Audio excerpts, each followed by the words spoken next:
Hello and welcome to the Wanderings podcast.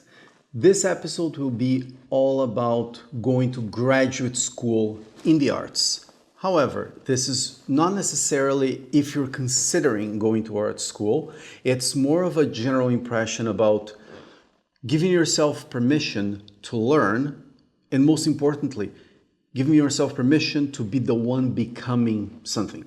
That's sort of like the context in which this episode is going to be framed. My name is Pedro Bonatto. I am a photographer and a musician, and for the past few years I've been traveling around the world and actually living in different places and creating art in different places around the world. And my goal as an artist is to share the cultures from different places, different times, and connecting the dots between what is historical, mythological, and personal. That's what I do. In this podcast, I try to create an account of my quest for mastery and sharing the tools and experiences to help make our lives more creative, both our professional and personal lives. And I hope that the stories that I share of my long road towards trying to build this artistic career can serve as a shortcut on your own map. Usually I say this at the end of each episode, but I wanted to share it in the beginning because in the end, it sort of encapsulates the main drive that makes me both make art and also share the things that I learned with you. And I usually finish by saying, follow your curiosity, go make beautiful things and share them with the world. And this episode will be very much about all of these three parts of my, let's say, self-mandate in the creativity space. But it starts really with follow your curiosity. And the way that applied to me in the case of graduate school was the idea of something need to change. I am not doing the things that I actually want to be doing. And art school was sort of like the place where I was able to have glimpses of what that life could be. Before we get to the actual meat of the episode, let me just mention something about my recommendations and sponsors.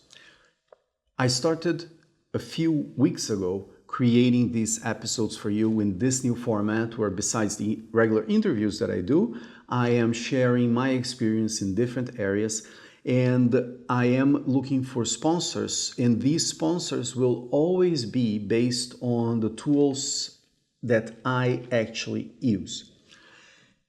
With that said, there is also a chance for you to support my work and check out my creative work at pedrobonatto.com. You can go to pedrobonatto.com/store to check out merch and some interesting things that I created specifically for the listeners of the podcast. So that's one way to do it. Another thing I am introducing right now after a few episodes that I have recorded and released for you guys is that I'm going to create a newsletter. So you can sign up at pedrobonatto.com/newsletter. Just go on my website. Everything will be right there. And this will be a monthly newsletter where I will share, let's say, the main takeaways from the podcast so you can have a little reference for everything. It will be new things that I'm working on, and I will show not only work in progress and some articles that I'm writing, but also the chance eventually to, when I have fine art exhibits or when I have products to ship, it will be shown first in my newsletter.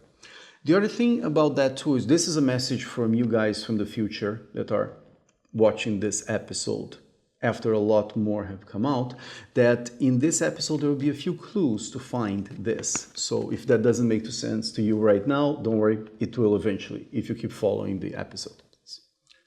Another thing is that you can always ask me questions or make comments, make suggestions. Then that you can do at pedrobonatto.com/ask.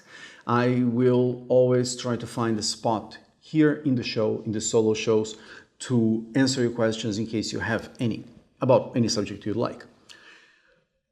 Also, these episodes are designed to be both video and audio based. So if you, either way, you can always find all the links, all the show notes, all the images that I'm going to be showing you guys at pedrobonato.com/26. Okay, with that, let's get started. So let's talk a little bit about the idea of graduate school in the arts. First, let's separate that it is different to do an undergrad program in some artistic field and doing a graduate program. A graduate program, and I'm talking about here when you actually have to write a thesis and do it's like a proper master's. There are like many different kinds of masters depending on which country you're in.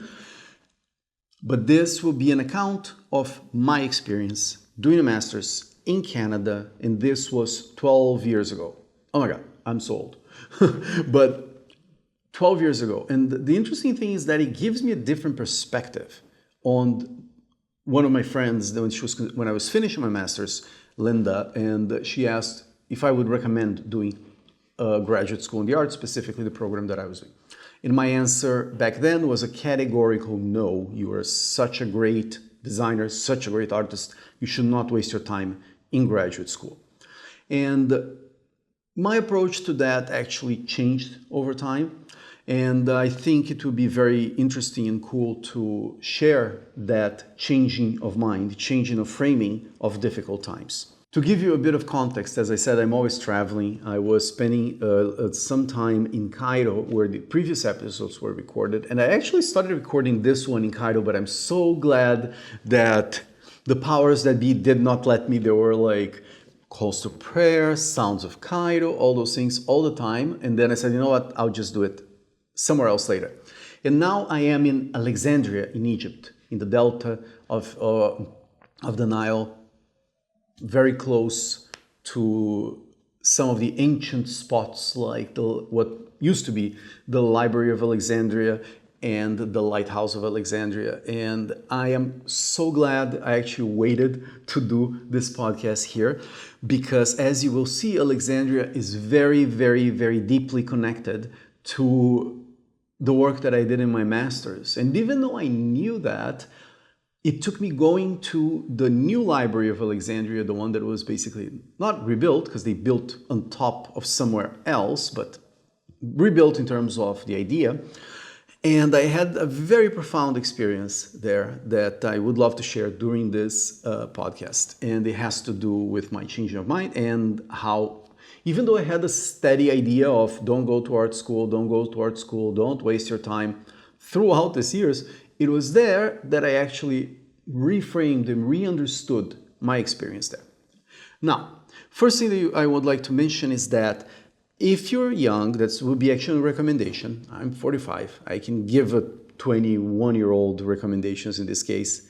In this podcast, I try to tell the advice I am taking, not to give you advice on what to do. But this one, I'm actually fairly confident that I can give you. Unless you are doing amazing work when you're undergrad in terms of art, I would recommend not jumping directly into a master's program. And there is a reason for that. That you need to do things because you want them to, not because they are an assignment. And that's a very, very, very, very, very important thing to do if you're young, because if you're doing work, there is assignments for undergrad, or even before that in high school, usually it's all about people judging you and you judging yourself based on what people are seeing of your work. And if you take even if it's like a 1-year sabbatical and actually go work on one project, even if you have to get a side gig and then work on that project, it will, if you decide to go into art school in the graduate program, you will get so much more out of it. I will tell later a little bit about the downsides of going to graduate school, but let me give you the context in which I went to it. And it will always depend on 3 factors. 1, where you're going to do it. 2, which school it's going to be, and what's the context of your life. I was already 30 when I went to do my master's, and it came when I was a tenured employee of the Brazilian Ministry of Science and Technology, meaning I was a federal government employee. I was not happy with my work nor my life there. And even though I was really, for many years, I was between 25 and 29, 30, I was actually working there full time. And I really tried to do something good in that work. It was in the context of science popularization, which is one of my passions. But in the end, it was not possible to continue there. So I decided, instead of just jumping the gun and going, okay, I'm going to become an artist now, I said, you know what? I have the possibility of taking a non-paid leave of absence from my job to go do a master's. It was a possibility for my work. And I said, you know what, I actually want to go live abroad for a while. It was the first time, even though I had traveled a bit during my 20s, I never really stayed long term in a place that was not like, I don't know, like a month in the US and during UCLA summer sessions or things like that. But I actually wanted to take an extended period of time. And Toronto in Canada was really appealing to me because I actually first learned English there. And it was a city that was fascinating to me back then. And then I said, oh, there is a few opportunities to go to Toronto. So I pulled the trigger and went there. So that's in the context that I did. I have a safe, secure job that I could go back to if I wanted. Spoiler alert, I did not come back. But having that as sort of like the safety net was important for me. For some people, it will not be important. If you're independently wealthy, you should certainly consider all those things. And even if you're not, there are ways to do it. So the first thing that I would recommend in terms of to consider in terms of graduate school is the opportunity to live abroad. So, okay, if you live in one country and you want to do a master's in your own country, that will be one situation, which I did not have. But this possibility, being a student is in the best context of travel, in the best tradition of travel, is that we used to travel to learn. And when you actually go do a master's, you are basically honoring that timeless tradition of going to a different place and letting that place change you and letting all that influence from your studying change you. So that would be the first advantage. The other advantage that you do if you're going to go into a master's program, which will be basically a 2-year program, is that it will open paths for residency and work opportunities in that country. Again, I'll tell you about my experience in Canada, which was if you do a master's, you finish this full master's, lato sensu, I think it's called, one that you actually have to do some research writing. So it's not like a 1-year program. You are actually eligible to be part of a program to have a work permit and then have residency. And then eventually it's a path to citizenship.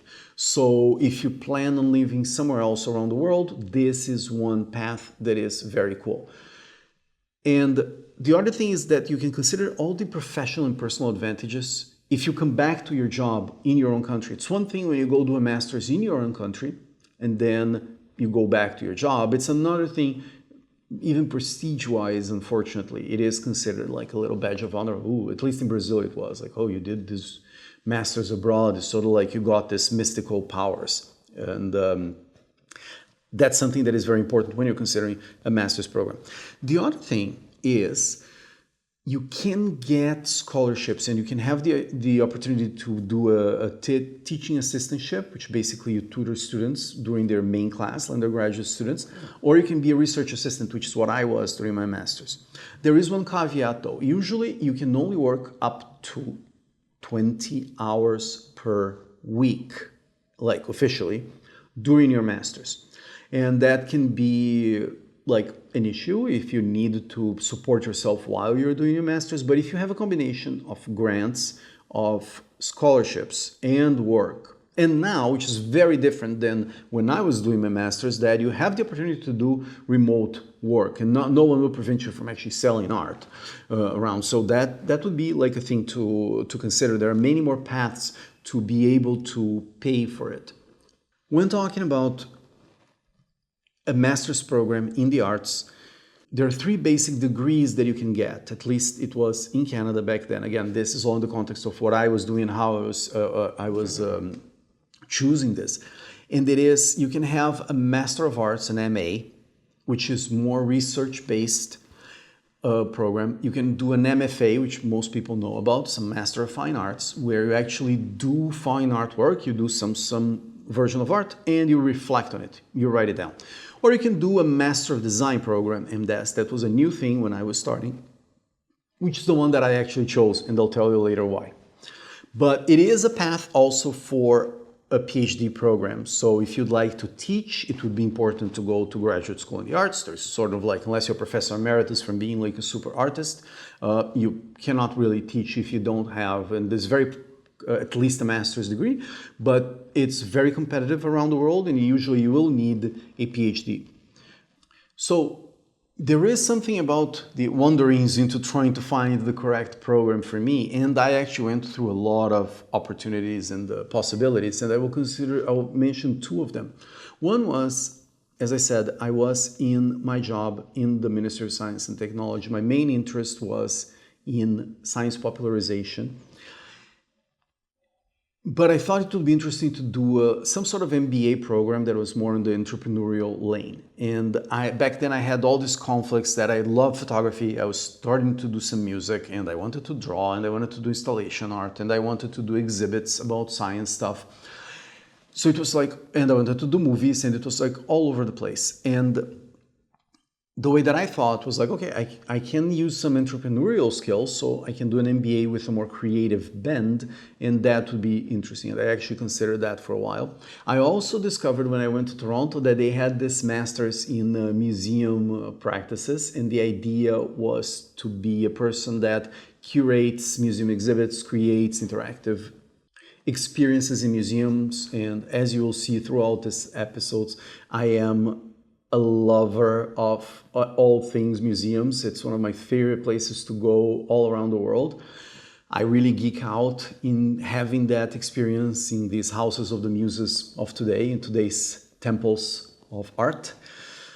But I reconsidered it and I thought, although it would be great to have people help me to do those kinds of shows, I was more into let me try to create the artwork that goes inside those things. And that's where I settled for the interdisciplinary Masters in Art, Media and Design from the Ontario College of Art. Later, it became OCAD-U, Ontario College of Art and Design University. Basically, they became a university while I was there. I think that has something to do with the number of programs they have, if they have some requirements that will allow them to get different kinds of funding from the federal government and all that kind of stuff. So, but in any case, it was the premier art school in Canada, at least in Toronto. And this program really appealed to me on a conceptual level because it was giving permission on the title to do an interdisciplinary master's in art, media, and design.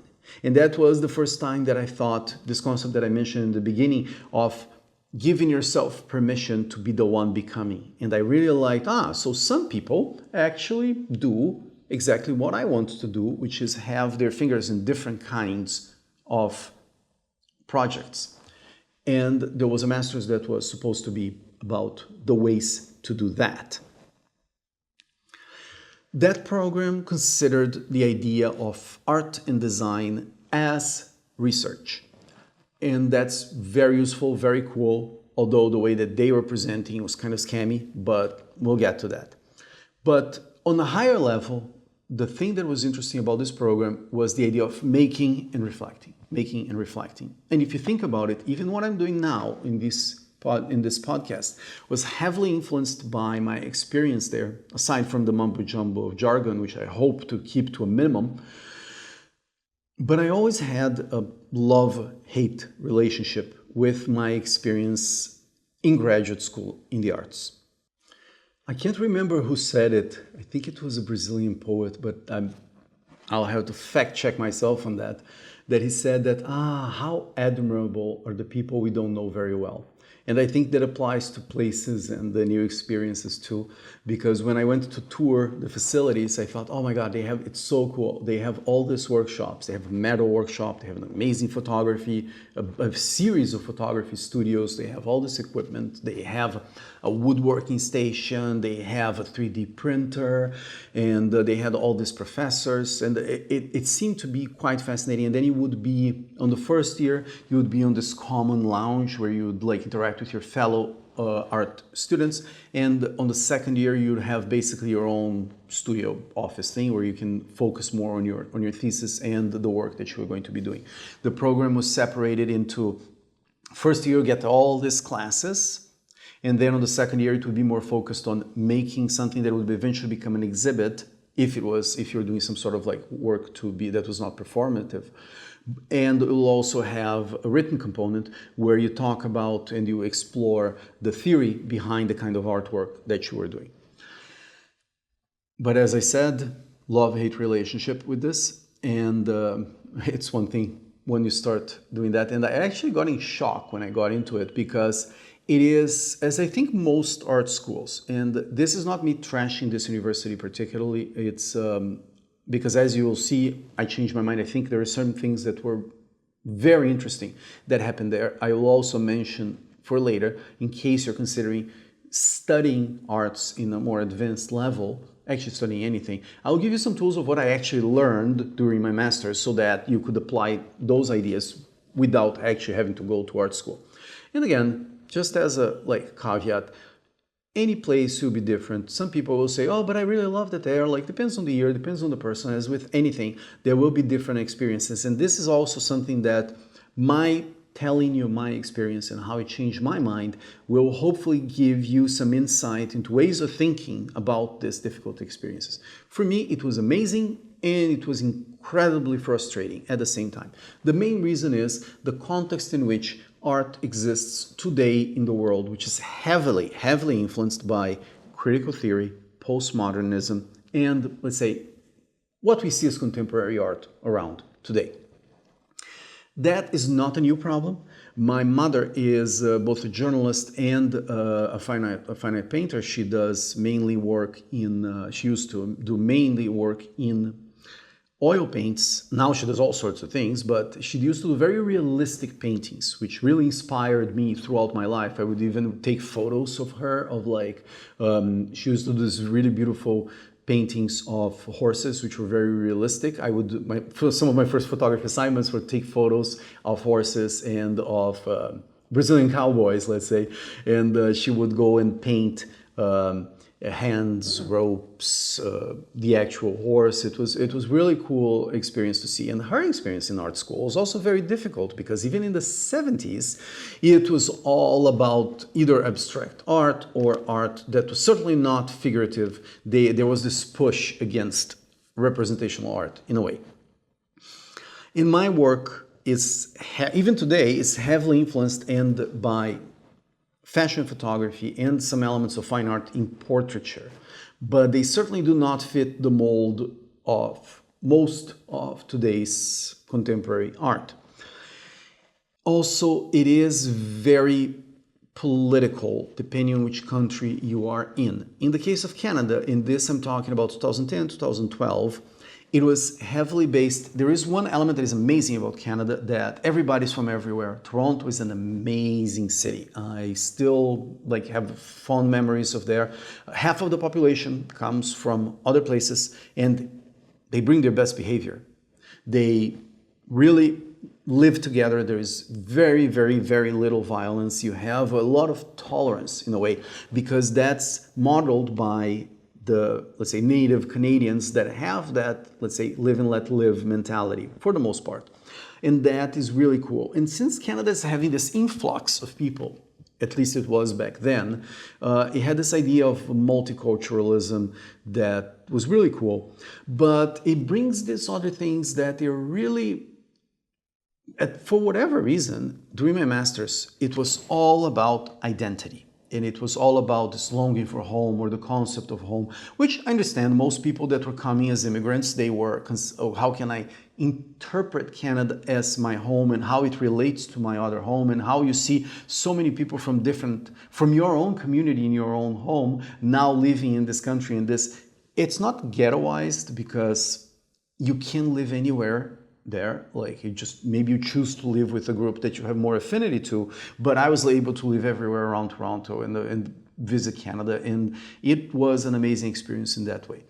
But in the context of artworks, there was a heavy bias towards, let's talk about identity. It was all about that.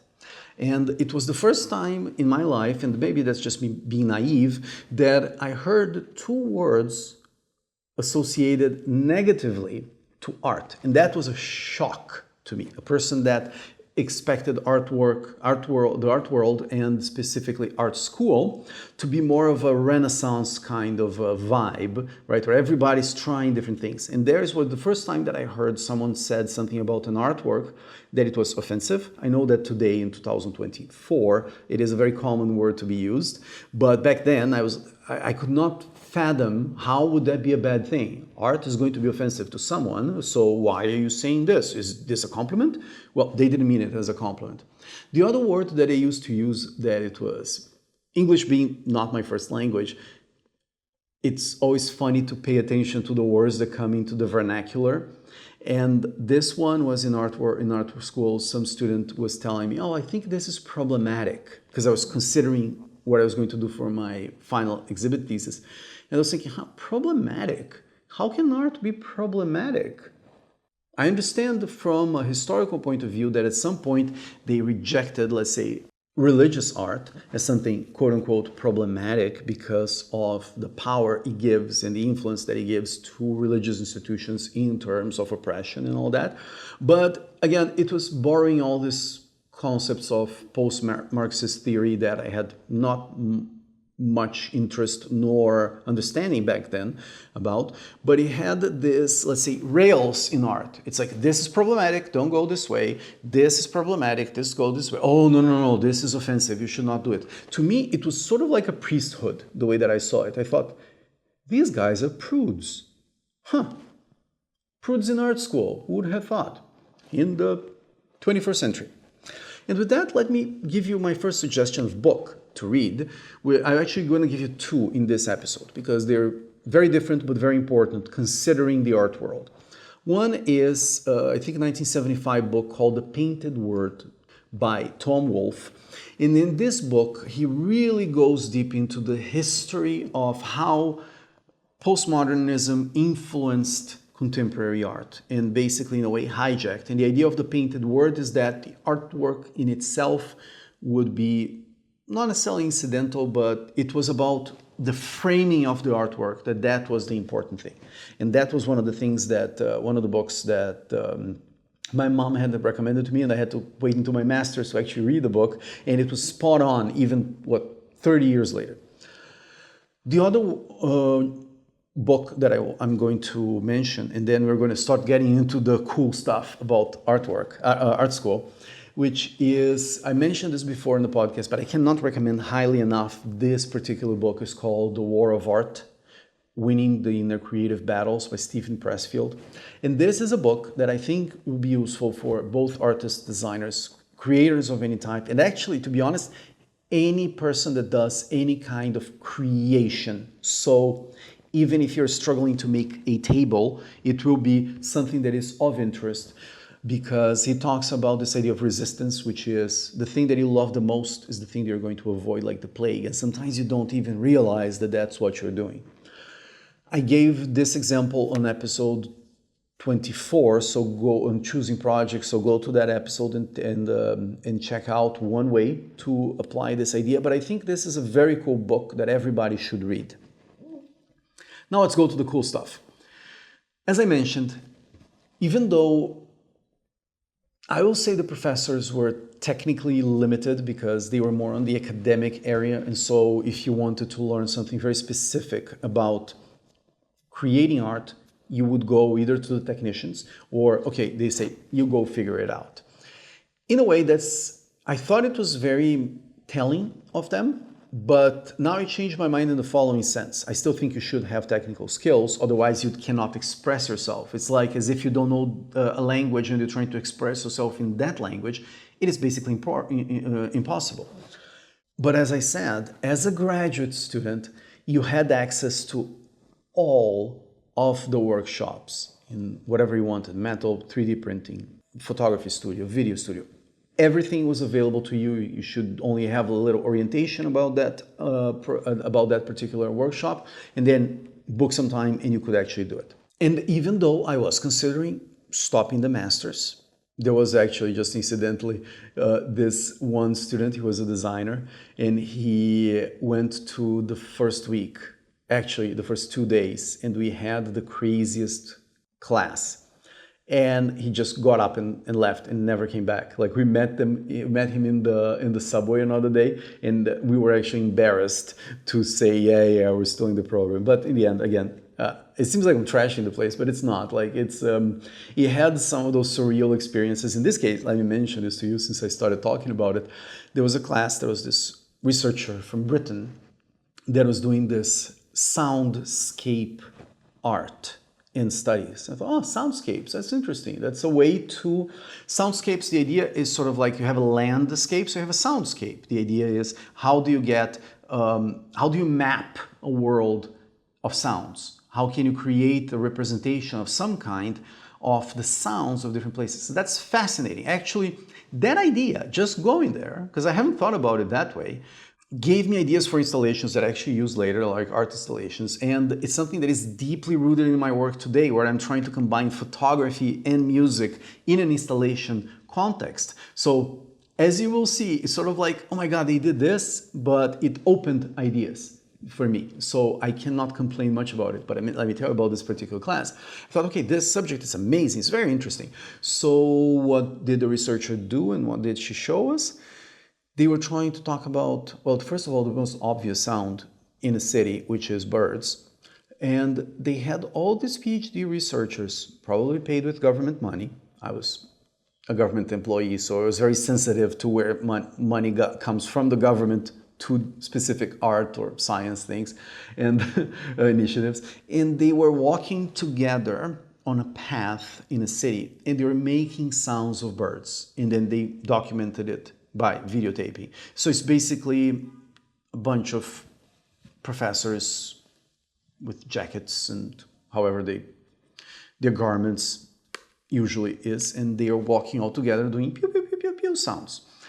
And that's when my friend just decided to leave the master's, says, I don't have time for this. I'm glad I stuck around, but that was very strange. Then I met some of my friends on that first day because we're taking the subway together. It's like, wasn't that weird, we said to each other on the subway? And they said, yes, it was so strange. So that was an interesting way of framing it. But now let's go to the good stuff. The workshops were very cool. And what I discovered is that the technicians that worked in the shops, in the university building, they were first of all, they were active artists, and they had this as a side job to help with the studios in the workshops. So they were very knowledgeable and they were very helpful. And I took full advantage of that. I also had the opportunity to do my first 3D printed work. I had the opportunity to participate in this design project called The Future of the Book with people in design, with some people from computer sciences work. So that was very interesting. I participated in a design competition where I created a project with a friend of mine about online learning and how to create different modules for teachers that would be able to grab that content and put on their own class programs. I did my first installation art, and I will tell a little bit about that because it was done with fine art painter. Like, he did a lot of cool mixed media pieces that he would, let's say, cut out newspapers and do projections and do large-scale printing and then put all these things together. And he was also a filmmaker. So collaborating with him in our first installation, and with a musician and a dancer, and then we went into this space and then we created something that combined music, dance, photography, and this, let's say, mosaic of things put together. It was an amazing experience, and to be able to exhibit this in an art context was really cool. I also did my first solo exhibit in my first fine art series, which I'll talk to you about in just a bit. But first, let me just mention that there was one class that was incredibly useful, and that's the one that was worth going to the program for. I'll tell you what it is about, and then later on we're going to extrapolate how to do that kind of work on your own.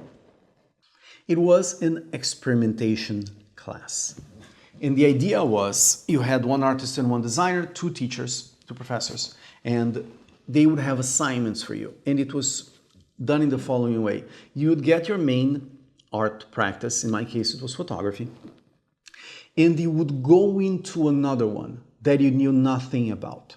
So you would go there, learn a little bit about something, and create what they call this rapid fire experiments. And the idea was, this is for 1 semester. In my case, for example, I wanted to do a Mobius strip. As I said, I was more into the science popularization idea. And I created this ring that was a Mobius strip using 3D printing. And the way that I did it is I went to, I think the website, I don't know if it still exists. I think it was bought by LinkedIn, but it's called lynda.com. And you could go and and it was included in your tuition in the university with your student login, and how to do 3D things on Cinema 4D. So I went there and I searched, and then I went to talk to some of the technicians, and I actually made that little thing, and then I presented in class. It was based on the Mobius strip, which is like a strip that folds into two. It's a one-dimensional thing that folds into 2 dimensions. In this case, it was from 2 to, let's say, 3 dimensions, because it has just one side, so you can sort of has this infinite loop kind of a thing. Mathematical art object, which was very cool, and I wanted to make that as a ring, and that was very cool to do, because it gave me permission to go to do something that I was not supposed to.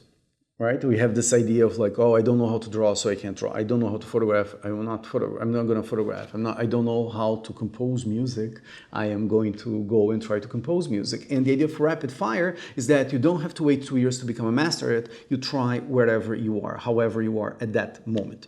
And that was really cool. Then I actually did another one that was slightly bigger, also again in the science popularization theme, which was what I call the science cave. And the idea was, it was very badly executed because I did not know how to draw appropriately. But my inspiration was, when you see Courbet or other cave paintings around the world, we see representations of their interests, of their mythology. When you have a bull, or you have people hunting, or the coolest artifact that you find in cave walls, paintings from 20, 30,000 years ago sometimes, is the hand imprint, which we consider today as sort of like an artist's signature, but who knows what they were representing, what they were doing. I thought I wanted to convey this idea that of skepticism in science. The world is so complex that we are in the prehistory of the future. I can't remember who said that quote, but it is a quote. It's not, don't attribute it to me because someone else said it. But this idea that our knowledge is still in the Stone Age of the future. And then I thought, what if I put all this scientific knowledge that we have about the DNA, about physics, the 4 main physics equations, on a cave wall. So we have the science cave wall that we go in and then we take a look around. And that was me getting into installation art because I thought it would be very cool to do it. And in the end, those 2 projects and a few others that I did in that context opened up what I thought was possible. This idea of becoming an artist that has his interest wandering through a bunch of places, and that there was an actual professional path to do that. I also want to take a moment just to mention another artist that I really, really liked, that really opened up a lot of stuff for me. And so it will be my follow recommendation of the day. And then I'll also tell you about a podcast, and then we'll get a little bit more into the work that I did there that was very transformative. And in a way, it's echoes until today. So the artist is Eric Almas. Eric Almas is an advertising and fine art photographer. I first saw him in a class when I was doing my master's on Creative Live. That is a website where you can learn a lot about art subjects. And he was talking about a career as a fine art, mainly as an advertising photographer. And that I learned from a friend of mine in the master's program, because I was basically complaining that there was no actual learning during the classes. And then he said, oh, you should check out Creative Live. They had just started their programs, and then I fell in love with it. And in a way, I have to give it to my master's program, the fact that it was a colleague of mine that exchanged ideas and gave me something that would unlock my creativity. So go check out Eric Halmas. He has an amazing, beautiful style, and I would love to interview him for the podcast someday. And also, he has this tool. There is one class that he did on Creative Live about creating a style and how to approach getting the inspiration, mapping out the inspirations that you get to create your style, and also how to advertise your work for the people that are going to hire you. And that it's like an hour and a half class, and it's packed with interesting things. I highly recommend. Second, I have to give credit to Chase Jarvis, another photographer that created Creative Live back then. And he has one podcast, which will be my podcast recommendation, which is the Chase Jarvis Live show. Again, hope to interview him someday. He is an amazing creator. He has 2 books. I think he just has a new one now about he calls creativity with a capital C, which is how to apply creativity to all your life, which is something that really inspired me, and I highly recommend if you're considering ways of learning, if you're considering paths in art and design and entrepreneurship. I highly recommend his podcast. That's my listen of the week.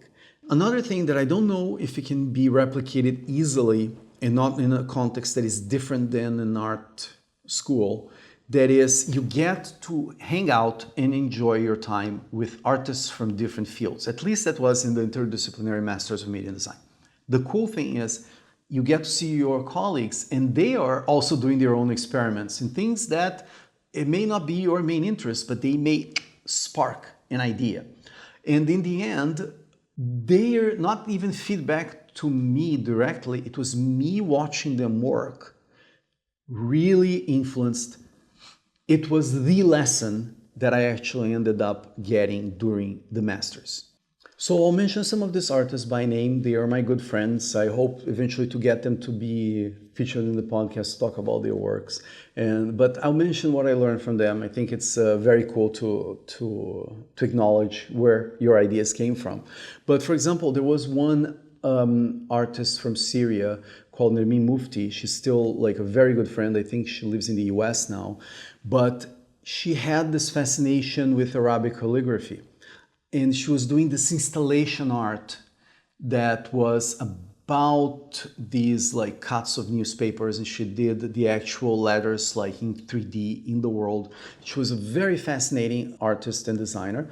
And I really learned this enthusiasm and actually the idea of hard work and introspection to do work. I actually saw it firsthand when I was looking at her, doing her work in our shared space doing the Masters on the first year. The second person I need to mention was this performance artist called Keith Cole. Hey Keith, if you're watching this. He is a fascinating artist, very, very interesting. He does, I don't know what he's doing right now, but he used to do like work in drag during his performances, and he would also do, he ran for mayor of the city during our Masters. We were actually at City Hall doing, it was an art piece. I think he really wanted to be mayor because he wanted to change things in the city, but it was part of an installation. And to me, he really did. The thing that I learned the most from him, seeing performance art, is that, for example, there was this thing in art school that is like, oh, you have to create the work and you have to document it. And then he would come up with this idea of, okay, I'm going to do secret work that I do not want documented. How do we do that in the context of art as research? So he had all these interesting ideas that were very subversive, which is in a way what art in school should be. And he actually gave a quote that I remember it till this day because I remember when he said it. And it's a guy that talks about identity and drag and all those things. It's really into his interests. And he said, we were talking about this idea of identity. And then he said, well, identity is important, but it's fictional. And fictional in the sense that it's something we create. And I think that's something very important to think not only from, let's say, criticism of today's politics, but mainly as a way for us to see ourselves, that we create these identities, which means we can rebuild, we can recreate, a subject we'll come back to in a bit.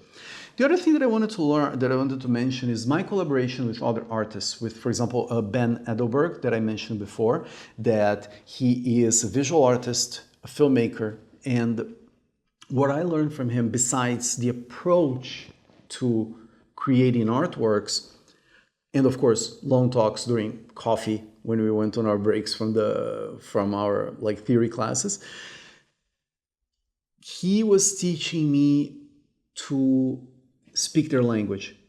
To, if I did not like something about the way that the theory work was going on, he says, okay, I feel you, but how can you speak their language so that you can actually convey what you are talking about? And that I learned from him.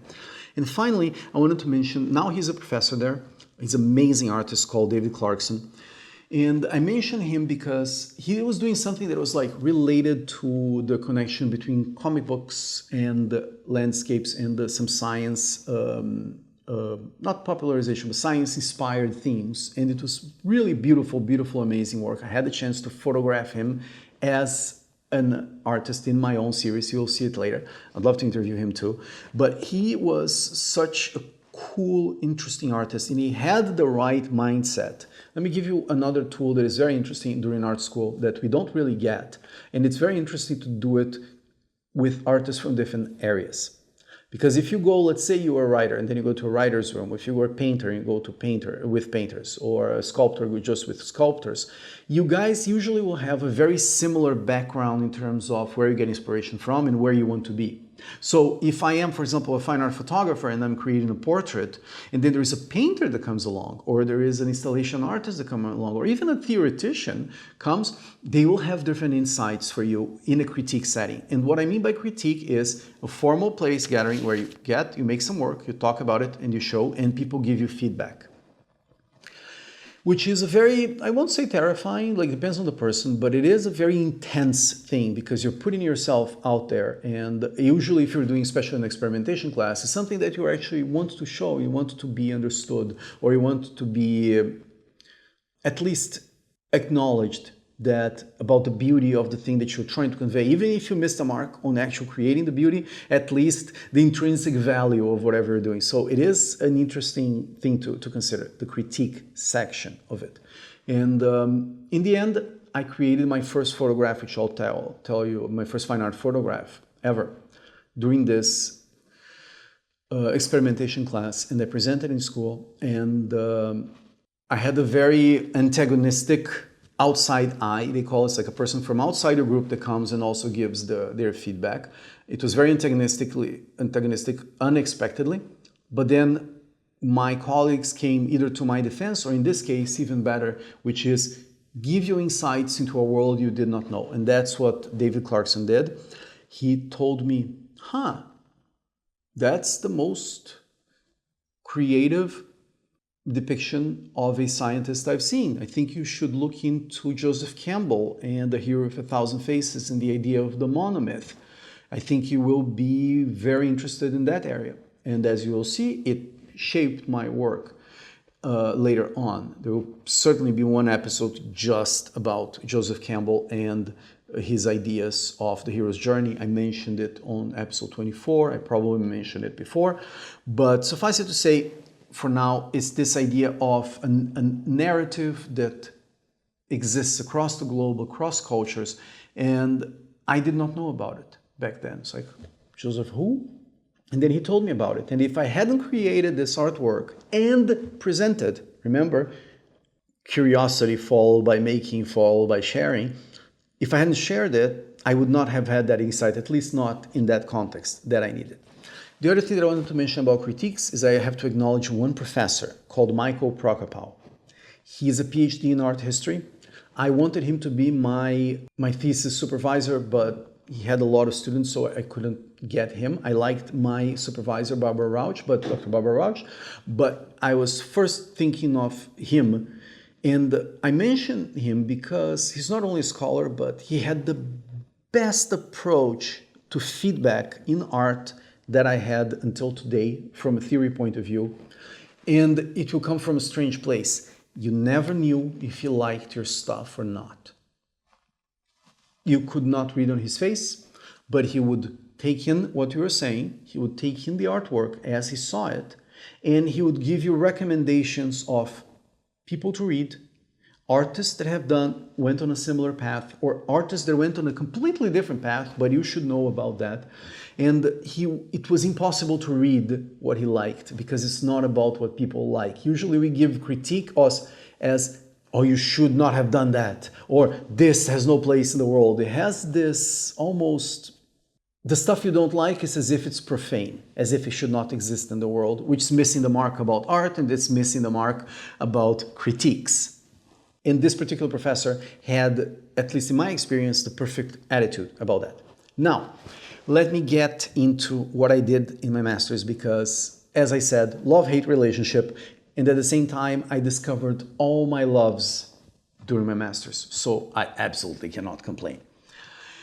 Let me give you the movie recommendation of this episode, which is a movie called Agora by Alejandro Amenabar, featuring Rachel Weisz. And it is a movie that I watched during my master's in one of those, okay, it's afternoon, I'm going to go to the movies. Oh my God, it's Agora. I want to go watch it. What's so important about Agora? I have mentioned to you my interest in science popularization from before. I mentioned to you my interest in Carl Sagan multiple times. And there was a scene in Cosmos where he talked about the Library of Alexandria, and he talked about its last director, Hypatia of Alexandria, who was a mathematician, a poet, an astronomer. She is said to have invented the first version of an astrolabe, which is a tool that you can use for navigation, for telling the time. She was the last director of the library before it got burned down. She was burned down by this mob of, that's how it is known, that by this mob of early Christian fundamentalists ordered by Bishop Cyril to get these abalone shells and cut her up and disperse of her body. But she was an amazing person by all accounts. And I remember that watching Cosmos and Carl Sagan talking about Hypatia in the Library of Alexandria and what the Library of Alexandria represented, which was this place where all the books in the world would come, and they would have this papyri on the shelves, and it's supposed to have hundreds of thousands of scrolls of books. And the researchers, the philosophers, the scientists of the time, they would come to that place to do their, I call residencies, but basically to do their work.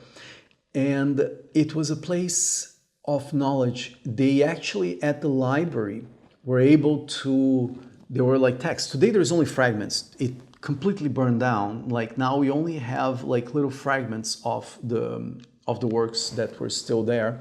But we know that he had books about geometry from Euclid. He had Aristarchus of Samos' work. He had all sorts of interesting things. They were at the cutting edge of knowledge in the Greek world that would only be rediscovered during the Renaissance through, actually, ironically enough, by the Arabs that saved a lot of that work translated to Arabic. But that's a subject for another episode. Now, I just wanted to mention this movie, that it's a fictional representation with an amazing actress by an amazing director of Agora, sort of like the main square of cities. And back then, Alexandria was dominated by the Greeks and then eventually by the Romans. And they had a lot of the Greek influence in their world. And Alexandria was a city that was, created by Alexander the Great, and who was already interested in getting this mixing of cultures. And that was, of course, very interesting to me. And then in this movie, I started watching, and then I thought, okay, cool, they're doing a representation of Hypatia wearing the, let's say, traditional garments that they would be wearing at those times. Very, let's say, even though it's not completely historically accurate according to some people, it was trying to be, it was a time capsule. It's a movie that I call a time capsule. It's trying to put you there in fictional representation. And then people do sometimes some aesthetic choices that are not historically accurate, but it is to convey a deeper meaning of that time. So I don't know how inaccurate it is. It's sort of like fiction as a version of truth, not fiction as trying to represent real reality. And after watching that movie and remembering Carl Sagan, and then me in art school, I said, which painters have tried to portray Hypatia? Because they try to portray all sorts of philosophers of older time, and it actually appears in a few paintings. And I thought I wanted to do my representation of Hypatia, and I wanted to do that doing my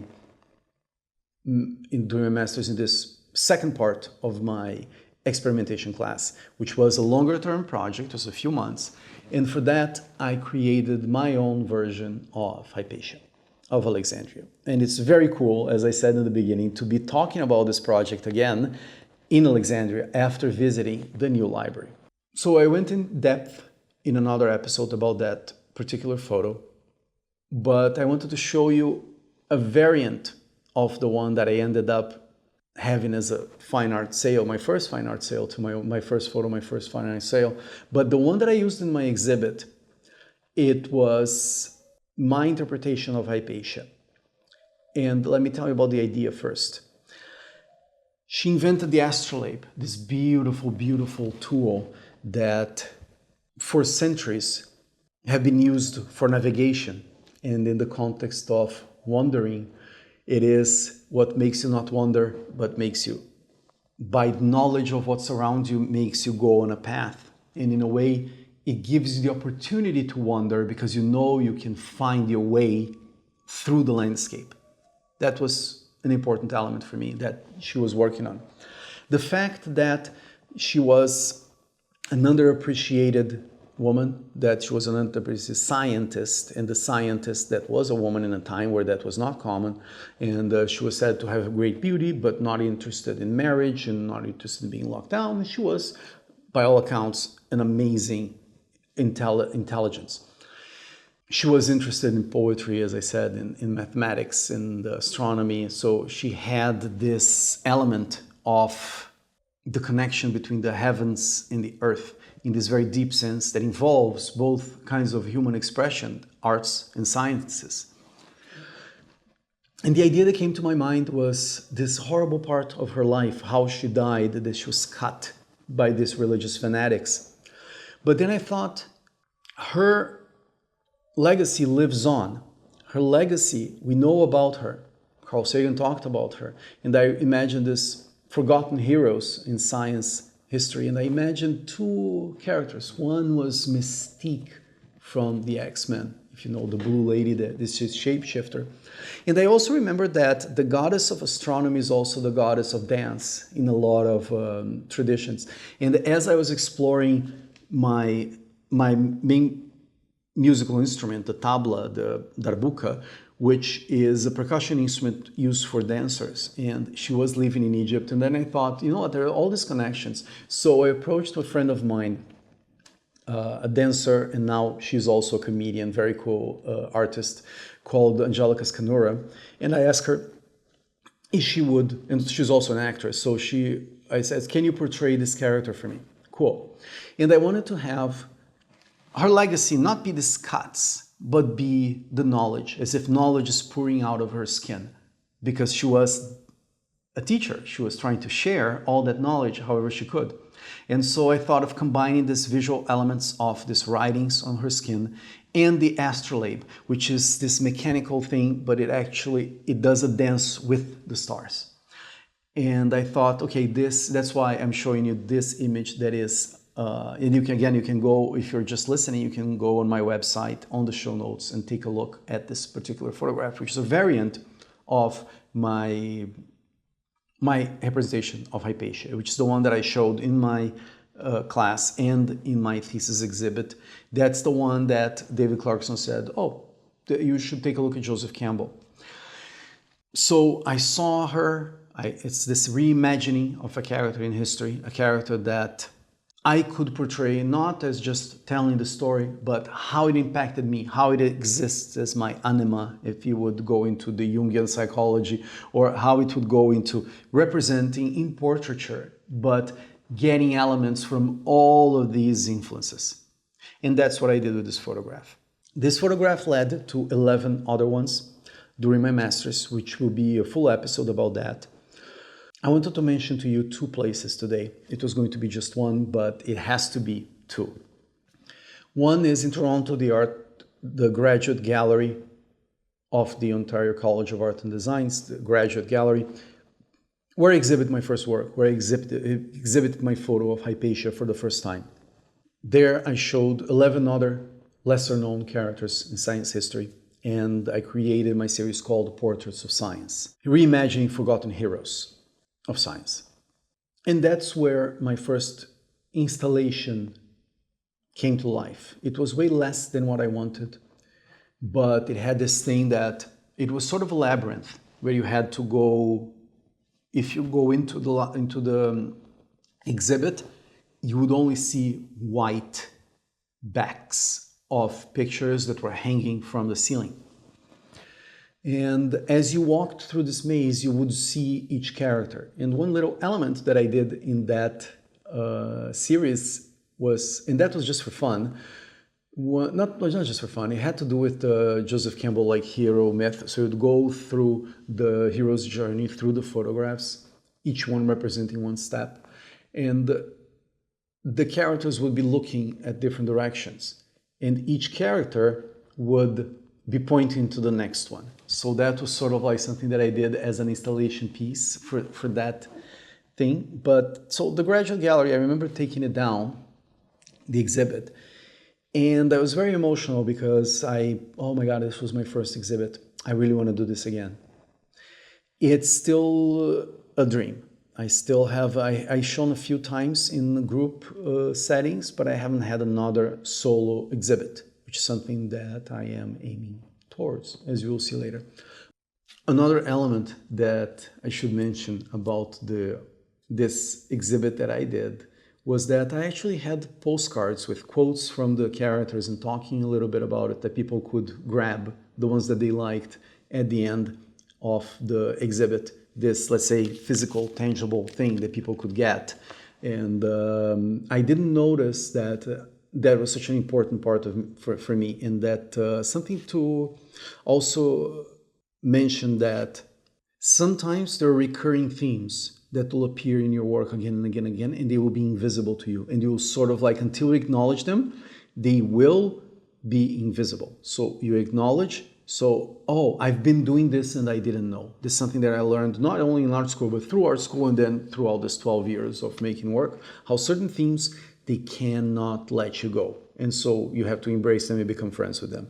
And one of them for me is this idea of having little mementos, not only the beautiful fine art print that is limited edition, that has a rarity to it, but also the small things that if artwork touched you, you grab it and you take it with you. But the place I wanted to show you today, that's the place of the day. Besides, if you're in Toronto, go check out whatever they're showing in the Graduate Gallery. It's really cool. But I wanted to tell you today, coming full circle, I am in Alexandria 12 years later, 12 years after that exhibit, and I had the chance to go to the newly built Library of Alexandria. The Library of Alexandria in antiquity was a unique place around the world because that was sort of like one of the first research centers. Because Alexandria is a port city that was founded by Alexander the Great, it quickly became a very important and strategic place. And for Ptolemy I, which was the ruler when the library was built, one of the things that he would do is they would search the ships that would dock at the port of Alexandria for papyruses, for books, and they would get it and copy it and give it back, or maybe, I don't know, maybe they'll keep the original and send the other one, but they would have this collection, amazing collection of books in one place. And a lot of the important work in this Greco-Roman, Egyptian, Babylonian traditions of the Near East and Europe were in India too, because some of those ideas came all the way from there. they got preserved and expanded in the Library of Alexandria. And as I said, I was so fascinated by this character. So this library got burned down, both the main library and its like sister library close by. And there was no backups. So a lot of that knowledge is lost. I highly recommend taking a look at that episode. I think it's the first one from Cosmos where Sagan talks about it very eloquently. It's very cool. Or in the book, that works too. But the library has always had this beautiful idea for me, not only because of Hypatia, but also because the thing that was missing to it was this idea of not only doing the research, but sharing with the world. It was sort of what was missing. So the scientists were not connected directly to the day-to-day life of people back then. So the people did not necessarily want to preserve a thing that they do not know. If we want to print, that's a thing that now that I think about it, I never actually said those words out loud. But for me, the idea of sharing cultures, the idea of wearing each other's clothes, of learning about the ways that other people do things and learning from them, but also teaching them if they're doing something that's kind of dumb. And if you're doing something kind of dumb, we learn from each other. We're all from this planet. That's sort of like how I see it. But the importance of sharing what we know is so deeply ingrained in my thinking that is both paralyzing and beautiful. And there is this cautionary tale in the Alexandria Library, because if it had somehow been spread, that knowledge would not have been lost or having to be rediscovered. But in the history of humanity, it is a learning moment. But the library doesn't exist anymore. We don't really know where it was. But then in the 1970s, one professor from the University of Alexandria suggested to rebuild the library, to create a new one. Not really rebuild, but build inspired by, to reimagine, if you will, the Library of Alexandria. And when I came here, it was one of the places I really wanted to go see. And again, inspired by Hypatia and by my work that I did during my master's. It was one of those things that I did not expect that would echo so deeply for so long. And when I got there, again, I'll tell you the good and the bad, but I'll start with the amazing, which was the library has lots of books. It was designed, there was like a partnership between the Egyptian government and UNESCO and the UN, the cultural part of UN, and they did international competition to make the building, and it has all these things written outside in all these languages, which is very cool. Something I'm very deeply interested in too, as you'll see later. And it has this use of materials like the black granite and other materials. It has a certain design that it absorbs the sound, so it's a huge space that does not echo, which is really cool. It has 3 exhibits on the basement level, where one, I think since it's going a little bit too long, I'll leave it for another episode, but I saw an exhibit by the work of Shadi Abdel Salam. And he used to be a painter, he used to be like a visual artist. He was a costume designer, and he was a movie maker. And this book that you see behind me is The World of Shadi Abdel Salam. And it talks about his journey as an artist. And looking at that exhibit over there at the Library of Alexandria, featuring an artist that was recreating ancient Egypt, was very, very appealing and inspiring to me even today. It was very transformative. It's like, oh, what am I waiting for? Just go and do stuff.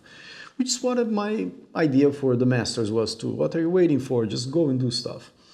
So that echoed over there. There was like the old manuscripts of different interesting books. They had like a copy of the manuscripts, the fragments of manuscripts that were in the original library. They had this guided tours that you did not have to pay anything extra for, but they would basically show you around the artifacts that were found underneath the site of the new library. So this city is so ancient. It was, I'm from Brazil, which is a country that was founded, exists for the last 500 years. Of course, there were people there before. But in terms of its current history, it has about 500 years. And this city has at least 4 or 5 times that. So it's a city that was built, rebuilt, built, rebuilt, built, rebuilt multiple times. So there are layers underneath. And in what they did when they were excavating to create the foundations for the library, so they found like hundreds of objects from Byzantine times, from Islamic times, and even from Greco-Roman times, and even from ancient Egyptian times. So that was very cool for me, this idea of the layering and what is preserved until today, and then this reimagining of the library. That was really cool. It has the spots that you can walk around, you pay a little fee, and then you can check out both the library and the exhibits, and I highly recommend checking that out. It was really cool. And one of the things that I wanted to do was to, where is Hypatia here? Where are people paying homage to her? They pay homage to Ptolemy I. There's a big statue. There is a statue of Alexander the Great. But where is Hypatia? Where is Hypatia in the new library? I couldn't find her. There was nothing about her there. It's like, but that didn't dawn on me until I said, you know what? I'm going to talk to one of the assistants in the library to try to find books.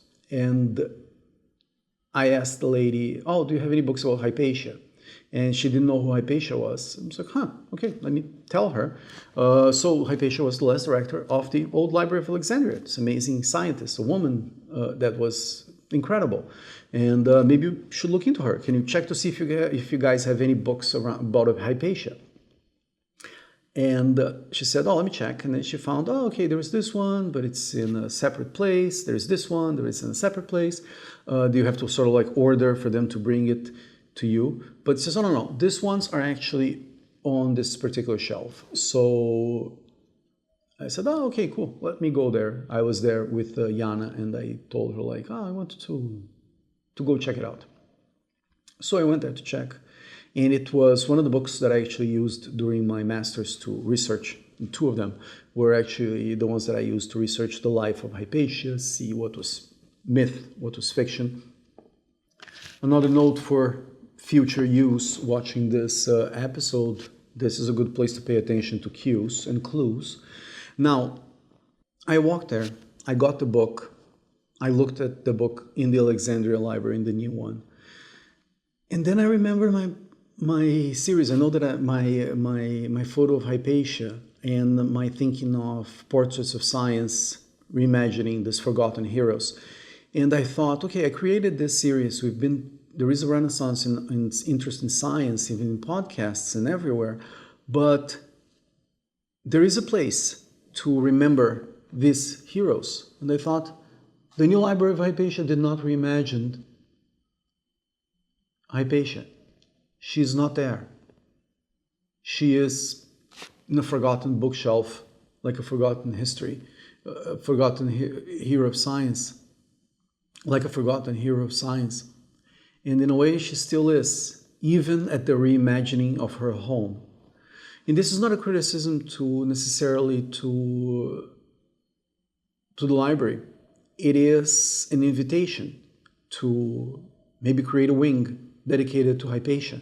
How much would that influence the women that exist in the Middle East and the potential that all women and all men have to transcend their time, to make something beautiful, to pour knowledge and inspiration through their skins. And now this is sort of like my place of the week. I wanted to show you, and if you're going to just listen, that's fine too. Just hear the tone of my voice. It's me at the end of my visit to the Library of Alexandria. I decided to record that live there, not reflect back. There are certain things that when I'm sharing these places, I would be reflecting back. But certain things, there are insights that come on the place. And that's part of the Wanderings offer. So let's listen to that, and then I'll come back. So my first visit to the Library of Alexandria, the reimagined one, the recreated, is coming to an end. And I wanted to share with you on the spot a couple ideas I had. I could very well come back home and then with a fresh mind tell you my thoughts. But this one I felt compelled to share with you, which was to do with both Hypatia of Alexandria, with the fact that at least one of the people that I talked here, she didn't know about the existence of this person, and she was not part of the tour at all. And we spent about 4 or 5 hours going around in every single manuscript, every single recovery of. They're trying to do a great job here. It's a very cool library, very well organized. I'm not trying to create like bad impressions of the place, but it really caught my attention that the last director of the library, a woman that was trying to reinvent what a woman can do thousands of years ago, it was in part killed by that, is not remembered. She's in a little corner here in the library, the reimagined Library of Alexandria. And I was very sad because of the fact that they didn't try to recreate the library as it was. There is no like X-shaped bookshelves to show how the scrolls would be stacked up. There is very little actually about the old library. And I was thinking, what an opportunity missed in terms of the architecture, in terms of the recreation, reimagining. And for me, actually, the insight I had was, you know what? The library burned down. But the Library of Alexandria does not continue here. The Library of Alexandria continues in every little library, in every little town. When you go to your local library, that was inspired by the Library of Alexandria. It's not this place. This place is cool. It's awesome that they're trying to recreate and make that, but it's on the internet. It's all the articles that we're able to look for. It's Google Books. It's all the people that after the burning of knowledge decided this will not happen again. We're going to save it. We're going to preserve. And this is distributed around the world. We do not need the one place to be the holy place to go. It's everywhere. And that's why the Library of Alexandria will continue. I don't know why this makes me emotional, but it's very dear to me, the fact that it will take the whole world for the new Library of Alexandria, which is all across the globe, not to burn again. So maybe you heard in my voice, or maybe you saw on my face, I was very emotional when I was putting back the book over there with a little note, a little secret. And I got this insight that I mentioned there, that was things can survive. They can survive in different ways, and they can be reimagined. I know we're going a little bit long, but I hope that this account has been interesting for you. So let me tell you about a song that I'd like to share with you. And there is a reason why I'm telling you about this song right now. Because it's the song that I thought when I was at the library, when I was talking about Hypatia and her place in the current library. And there's a song called Gusta Mi Magala.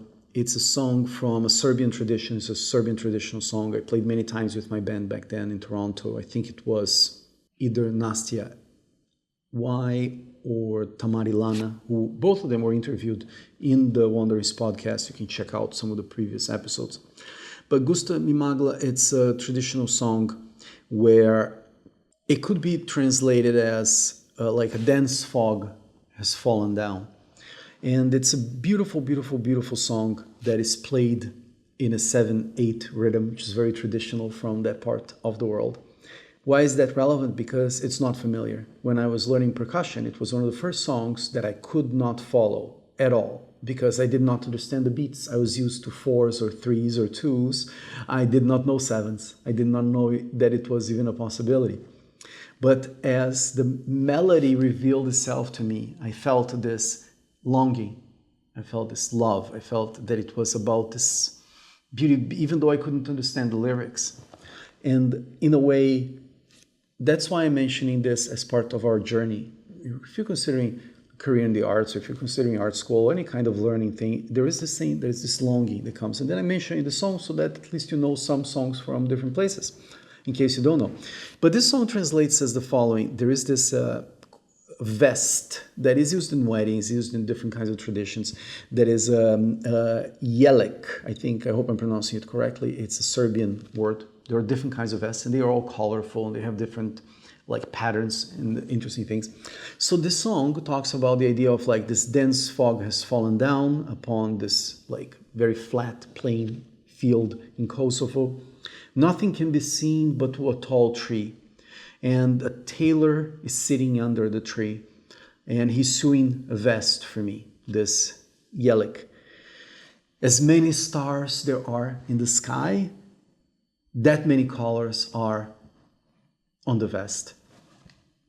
And I think that really, I don't know why, like it's one of those things we never know that why those things come to mind. But I thought of the song when I was remembering my photo, my Hypatia photo, because I tried to convey the idea of the knowledge from the stars on her skin. And there is this idea of all the stars, all the love, all the ideas that one carries on her vest. A vest has this thing of, it's a formal garment, it's a traditional garment, but it's a personal one because it will be made for you according to a certain tradition. And in a way, that was my main takeaway from this experience of going through the masters, which was that I really changed my mind. Even though I could be like saying, it's not worth it because of this or that, it was worth it. It was 2 years of my life that were fascinating. They were very difficult. During my thesis defense, I had to really fight.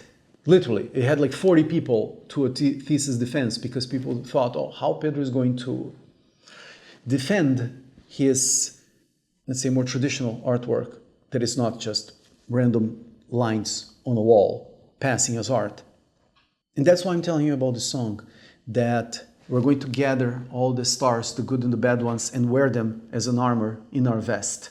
And that's what I got from my masters. And my main takeaway, though, it changed my mind, is that it is important. And it's like, what was great about it was not what they're trying to offer me in good faith necessarily, but it's what I did with what they gave me. It was my ability to deal with stupidity and beauty on the same day, of grandiosity, of making friends, of not considering time lost just because it was difficult. It was very useful because it was difficult. The other thing is, like, if you want to go to art school because you think you're going to be in the romantic idea of a Renaissance, I hope that's the case someday. I hope someday I can help build a sort of like school where people can actually have that experience. But a Renaissance is something you create yourself. It is a personal Renaissance. You create your curriculum. And like Alexandria, like the work here, like me seeing, I got very emotional seeing that Hypatia is not featured in the Library of Alexandria. But that just means, okay, my work's not done with this character. I need to redo it. I need to do something about it. I needed to criticize by creation, which helps build, not helps destroy. And in the context of Alexandria, this is a city that has been built, rebuilt, and according to 4 or 5 different cultures that have dominated the place. And that gave me an insight into another thing too, that is, Alexander the Great was a conqueror, but he was a mixer too. And I think the opportunity we have as humanity is to mix cultures so that we don't have to fight, and to preserve what wants to be preserved and change what wants to be changed, and do that through art in a non-violent way. That's what I hope for the world. That's sort of like the path towards non-extinction. The other thing about the history of Hypatia and the history of the remaking of Hypatia is that we have to tell the stories of our heroes again and again and again. It's the story of Joseph Campbell and the Hero of 1,000 Faces. We have to keep telling these stories no matter what. And the other things about the rebuilding is that the library burned down. You heard my account of that particular thinking of things burning down and now being spread all over the world. But no matter, on a personal level, if you think of a city as the versions of yourself in the parts of yourself that you're building, again, subject for a different episode. No matter how old you are, you can always rebuild, build on top, and reimagine what a place and what you could be. And that was my lesson from coming here to Alexandria. Finally, And thank you for being with me. This has been a little bit of a long episode, but let me sum up what I learned in art school from the point of view of, okay, let's say you don't want to go to art school. What are the extracted wisdom, or at least tips that I got and that I apply even today, 12 years later, and me reflecting back on it and how maybe you can use it for yourself. The first thing is, if you are intimidated or you do not know about how to get into a specific subject, let's say that you want to learn how to edit video or do photos or learn how to compose or, I don't know, calligraphy or language or whatever.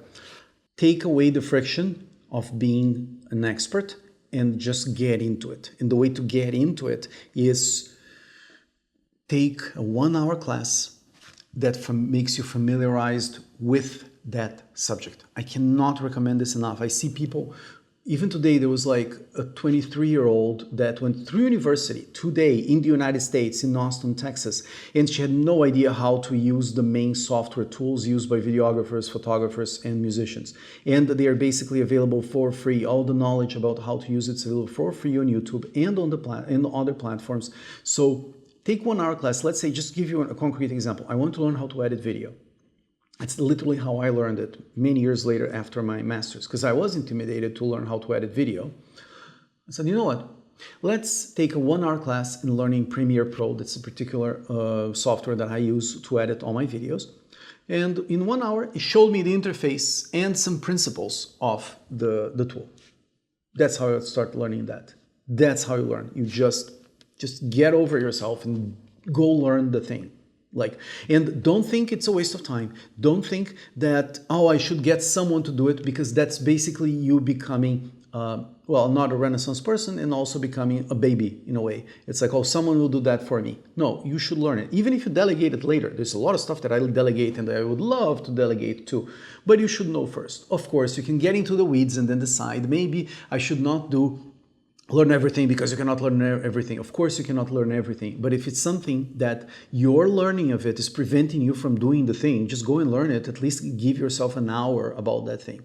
And the other thing is that those skills will be transferable in art and in actually any kind of situation. I remember seeing things in mathematics that I was learning during my physics study, that the approach to doing problems I actually used in doing problems in photography. How do I do light painting? How do I do this thing? How do I do this lighting setup? That came from the approach to physics. I gave myself homework.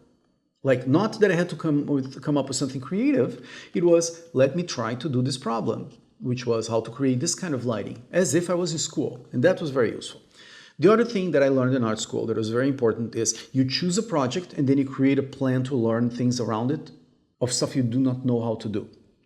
Basically, you create your own syllabus and you update it as needed. So let's say that I'm trying to make this mug here. I have a little mug in my hand made from the clay here from Alexandria, one of the little things that I bring with me to have my coffee. And for example, let's say that I wanted to make this. I could watch a 1-hour YouTube tutorial on how to do this. I could go sign up to a little pottery class in my local town. I could ask someone that does this, can you take an hour to teach me? You can do a trade of skills. I can teach you this or I can do that. That's another tip too.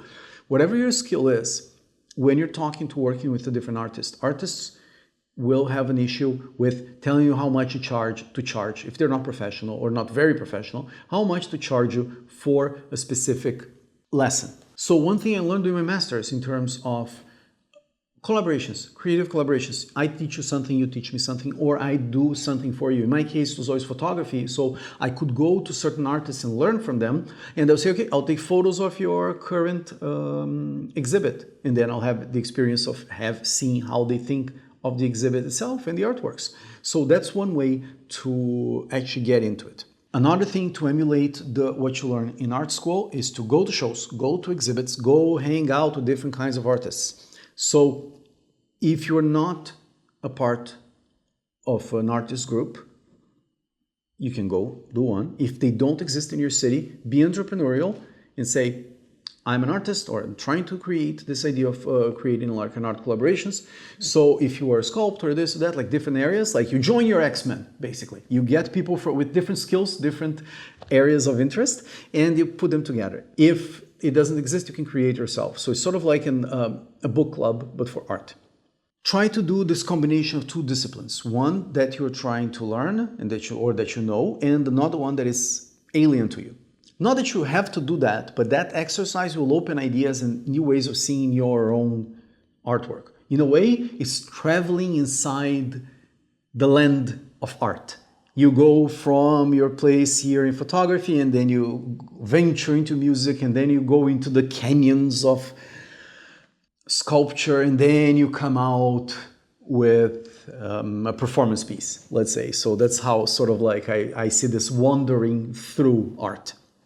The other thing I would recommend is follow many dead leads. If I was going to come up with the idea for my final project when I was presenting it, the first idea to get into graduate school, that idea was not available. It was developed through that time.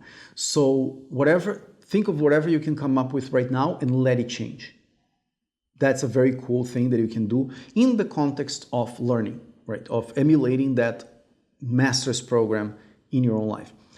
That means try to do the rapid fire, like I said in that experimentation class. Try to come up with something in the next week and then give yourself a timetable. That's very important too. You can create your own schedule. And by schedule, I mean deadlines. Create, okay, in 2 months I'll have this, in 3 months I'll have that, in 5 months. And then you can ask yourself an extension in case you need it, just like you would do in school. That's actually very useful.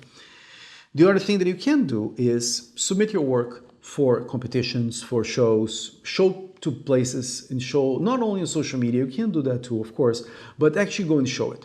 You can use, if you are in a place that has a university, know that most universities have learning programs for people that are not enrolled in traditional programs. Like I think they call like extension series, like each university will have their own names. And you can go and eavesdrop on those classes or even go and actually learn. And that will be interesting.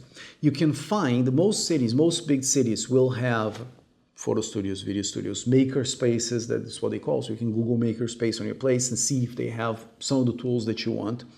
You can get together with people and try to create your own. That would be cool. I would love to create one of those times. And then go take actual classes with actual artists that actually know how to do the artwork. All the theory you can get on books if you want, or you can get on lectures online. It's very different 2010-12 when I was doing my master's, and today there are so many online possibilities to learn art of all kinds. There's Domestika, there's Creative Live, there's all sorts of places. Just go, not only Google, use, as I mentioned before, one of the tools is Perplexity, and say, which are the top schools in my area? Which are the top schools, online schools talking about this or that subject? Like actually come up with a way to do this work. And now let me just mention a couple tools that I think would be very cool for you to know, that would be sort of like my wandering tool that eventually I'd love these companies to become sponsors, but for now I'm just mentioning because it's stuff that I actually use. The first one is a software called Scrivener. Scrivener is a writing program that you can create both fiction, non-fiction, movie scripts, plays, all sorts of things. You can format it in different ways. You can have all your references all in one place. And it's basically, imagine that you had a bunch of Word documents and they are all together in one interface that has many different ways of doing it. I'm actually using it right now. So my notes for this show are actually on a Scrivener program, and I cannot recommend it enough. Of course, you can use other tools, but this is the one that I use and that I recommend, especially for writing thesis and your thesis work and all things like that. It's really cool.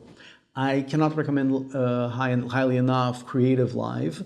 This is a website that has class. That's where I learned a lot. My creative path during my master's was actually not only supplemented, but actually informed by the work that I saw on Creative Live. They have live classes that are free, that are happening all the time, or you can purchase the classes or have access by subscriptions. There are many online learning places that will give you a lot of knowledge, but for the artwork that you are trying to learn, and it will be a better experience than going to an actual school, believe it or not. Now, a couple creative tools in case, okay, you're gonna show your work. So I recommend doing that right when you are in the process of creating, and that means creating a website, creating a portfolio book in case you have materials to show, and creating your business cards. And for that, I have 3 recommendations. One is Squarespace. That is a website building tool that I use since 2010, I think. Like my website is still run on Squarespace. It's easy to make. It's very cool. It's modular. You can do your website there. You can create a portfolio. Just go, bam, do that. That's what I use. Again, there is a bunch of other opportunities. I use at least 2 other tools for websites for different purposes. That like Wix I use for online learning. I use one called Card with 2 R's for creating a one-page thing. You can also create your portfolio on Adobe Portfolio if you are a subscriber to Adobe Creative Cloud, which I also recommend. I also use Blurb for my print-on-demand books, and for that you can actually create your portfolio, and then you have your work printed in nice photography paper or in like a paperback. You can have your work printed, and that changes your perspective about creating art.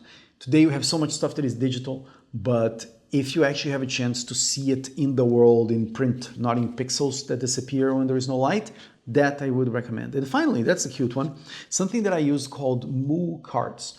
The Moo cards are this. I have here, these are actually examples of my Portraits of Science series. It's very small. You can write on one side, then you have different photos. It comes on this package of like a few hundred.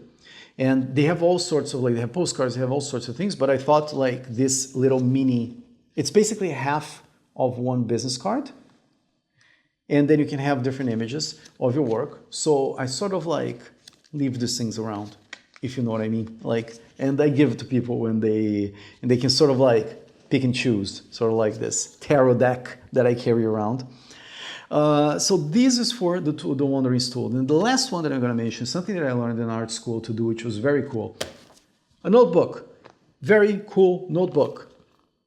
Art notebook. One that it's for your ideas. I'm not talking about a regular notebook for other stuff or for your taking notes that you're going to tear off and put it on your system.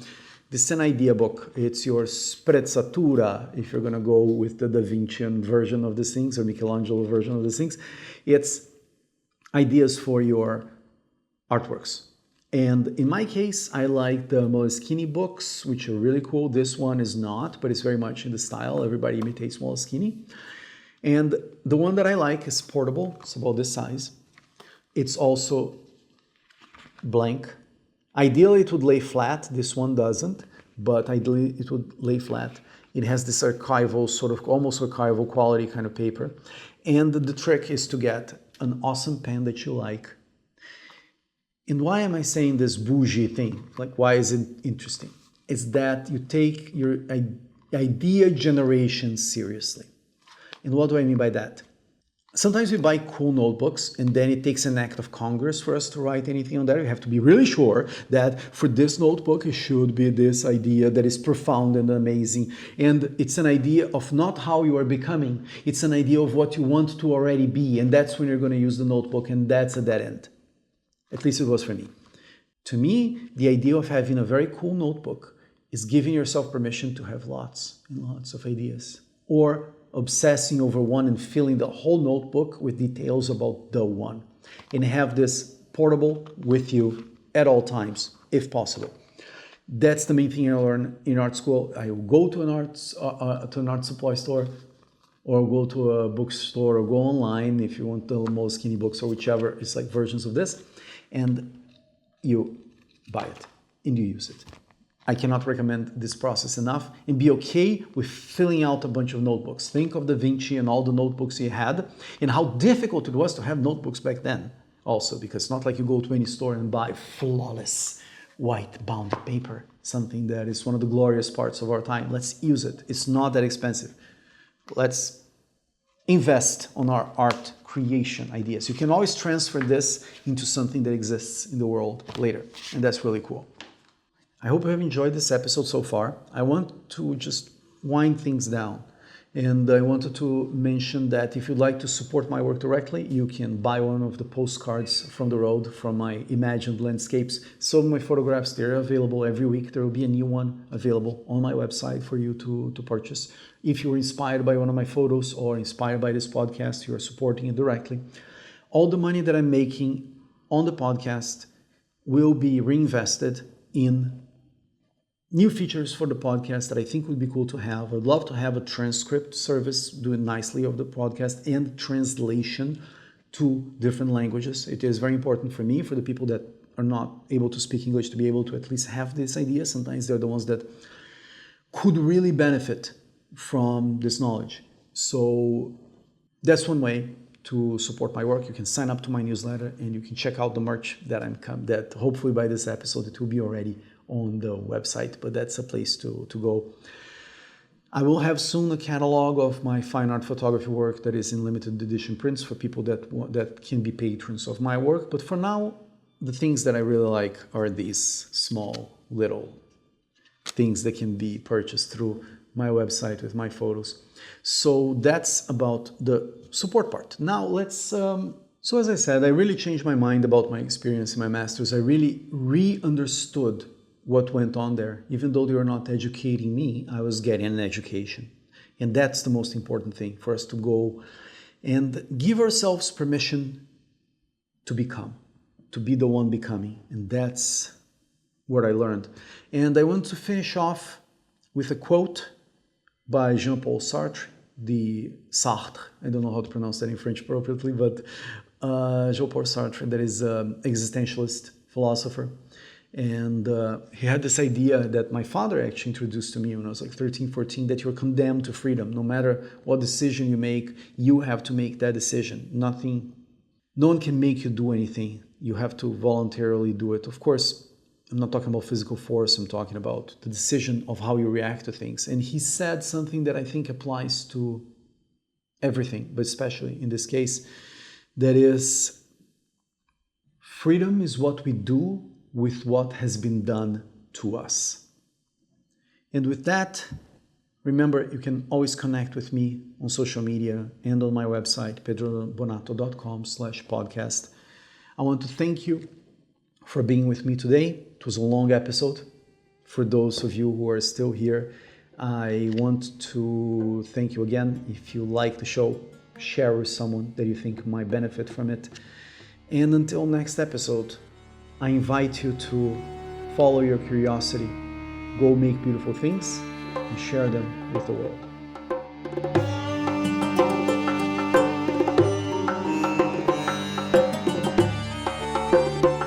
If you like this episode, you may want to take a look at my origin story video, where I actually talked in depth about the history of Hypatia and the history of the creation of that photograph. So you can find that here on this link.